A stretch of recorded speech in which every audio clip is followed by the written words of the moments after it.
we are approaching the end of life as we know it. Is it possible that it is not a malevolent catastrophe? Could it be a moment of, if I could put it this way, the one heart? What is being asked of us? What would, for us to respond with great intelligence and great heart, what would that look like? That's the question? That's the question. Wow. That's a great question. It's a great situation. It is a great situation. Well, that tends to be when we human beings, if we're going to transform, if there's going to be any kind of an awakening for us individually or collectively, it often happens when time runs out, right? When time runs out, when, as we heard yesterday, beautiful woman talking about, many, many years on a spiritual path with a particular teacher, and then being sort of despondent of, that's all came to nothing, and there's nowhere else to go, and I can't even believe in another teacher, and I'm at the end of my tether and at the end of my line, and in that kind of situation, which that's sort of a spiritual crisis point, of which, of course, most people will just spin off of it and find something else to do instead of staying with it. But so whether it's individually or collectively, whenever we get to serious crisis points, the possibility of a real transformation rises exponentially. For better, unfortunately, there's absolutely no guarantee that it will happen. So far, we seem to be responding very mentally and physically to it. Yes. A lot of fear, and then greed, something's going to happen, so I'm going to make sure I have enough of mine. But that's also to be expected. That's also to be expected, because that's how the egoic mind tends to respond to crisis. For its first mode of response is alarm, fear, boundary lines, mine and yours, you're a bad guy, I'm a good guy, you're responsible, or, oh my God, we've all got to hurry up because otherwise the earth, we're going to all die. Personally, I find great comfort in the fact that if nature deems that the experiment called humanity hasn't worked out well, it'll do away with it. I mean, I'm not hoping that happens, but it's kind of nice, like, if we become that damaging, nature will just go, that didn't work. As it has done with almost every other species that has ever walked on the globe. Don't misunderstand me. I don't hope that'll happen, because I know there'll be a lot of suffering and bloodshed and terrible things that go along with that. But nonetheless, we don't have to worry ultimately, relatively yes, ultimately no, about life. Life will do fine. Life will exterminate human beings if they no longer serve it. Boom. It's done it over and over and over and over and over and over and over and over through history. When it stops serving life, life goes, thank you very much, you're done. But that's okay, because life just continues. It's whole. But here we are, and I don't think anybody that has any sanity or isn't just going into some sort of spiritual bypass, I think anybody that would just say what I just said and then say, oh, well, we'll just turn on our TV and see how it all ends up, is a ridiculous, unconscious response to life also. It's just that if we realize that, it can provide a certain lack of fear. And maybe we can respond to something in some way other than fear. You see? Yes. But, as I said, for better or worse, there isn't any secret. There's nothing that we can give humanity that will say, here, humanity, listen to this, do this, and you'll awaken at the last minute, or we'll all change at the last minute, we'll transform, and the day will be saved. It doesn't work collectively that way any more than it works individually. You can't tell it even to a human being, can you? Not with any honesty.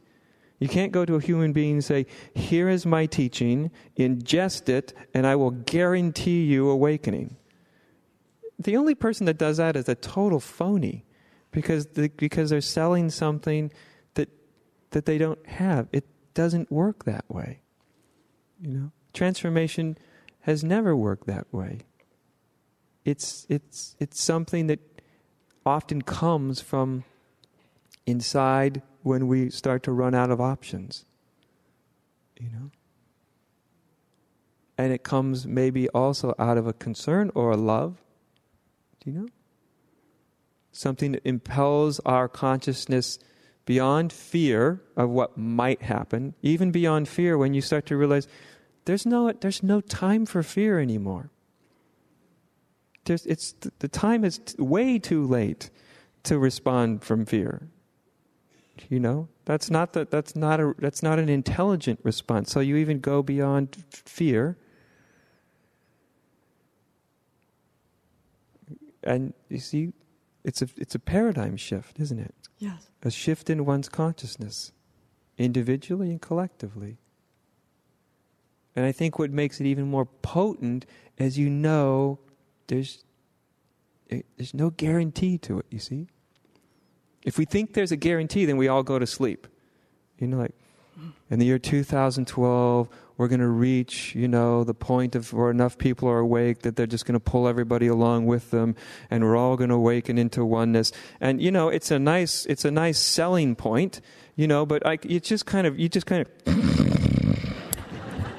great, it's beautiful, wonderful. Wow, I'll wait till 2012, or whatever it is. I mean, these things have been around forever, haven't they? Yeah. Forever they've been around. When it's all something's gonna happen tomorrow.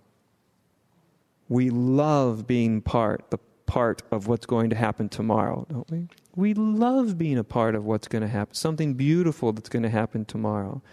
We don't really like to be part of what's happening now. No, tomorrow, I'm involved in what's going to happen tomorrow. Now, I'm waiting for tomorrow. Now, if there's no tomorrow, then there's only this now. As long as we have tomorrow, transformation rarely happens when there's any sense of tomorrow. When tomorrow runs out. Do you have a sense of some kind of reflection in what's happening? Can you explain that? Not really.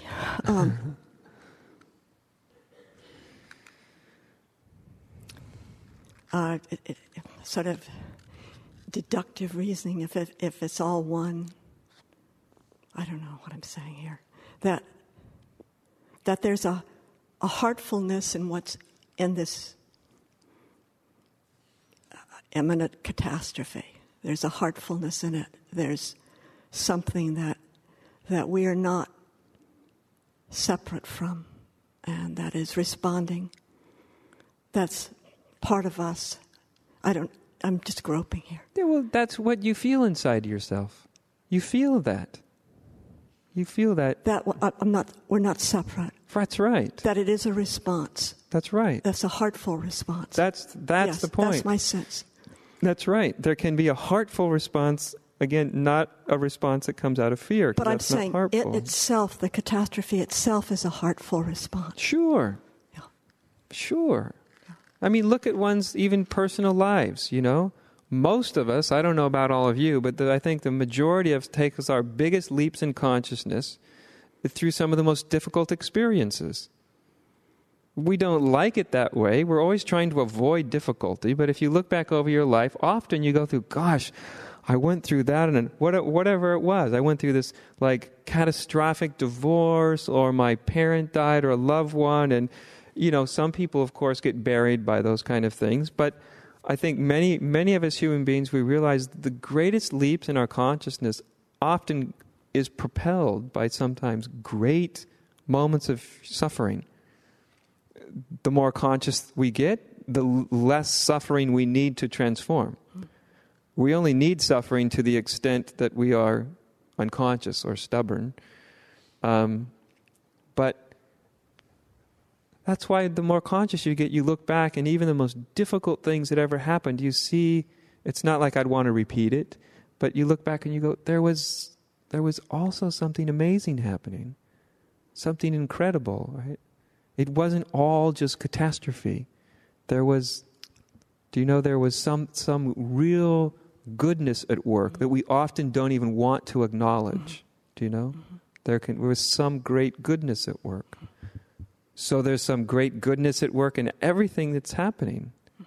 Even in this potential catastrophe that we seem to be absolutely dead set on running headlong into as fast as we possibly can, there seems to be also something potentially, not guaranteed, but potentially, I mean, it's enlivening, right? It gets people to ask deep questions. Right? It gets them to realize we've run out of time not to be awake or simply not to love. There's no time.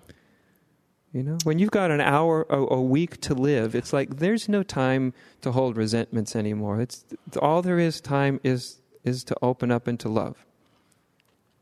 Do you know? Yes. So we'll all meet death one way or another. And death is just nothing more than the illusion that we have time runs out. And there's a tremendous potential that happens when the illusion of time runs out, isn't there? Mm-hmm. When you see people who are dying, I mean, some of them struggle all the way to the end, and some of them, there's this great transformation that happens in the last days or weeks or months because there's no time left. Yes. And that seems like harsh, doesn't it? No time. You're going to die. Sorry to have to inform you, you know?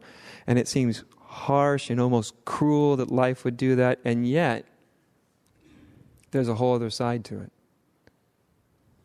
There's absolute beauty to it. There's an amazing opportunity. There's often the most intense blossoming of love when people get near that point. And so collectively we seem hell-bent on getting ourselves to that point as quickly as possible. And we'll see what happens. Thank you. But yeah, it's not all, I don't see it at all negative at all. Mm-mm. You never know.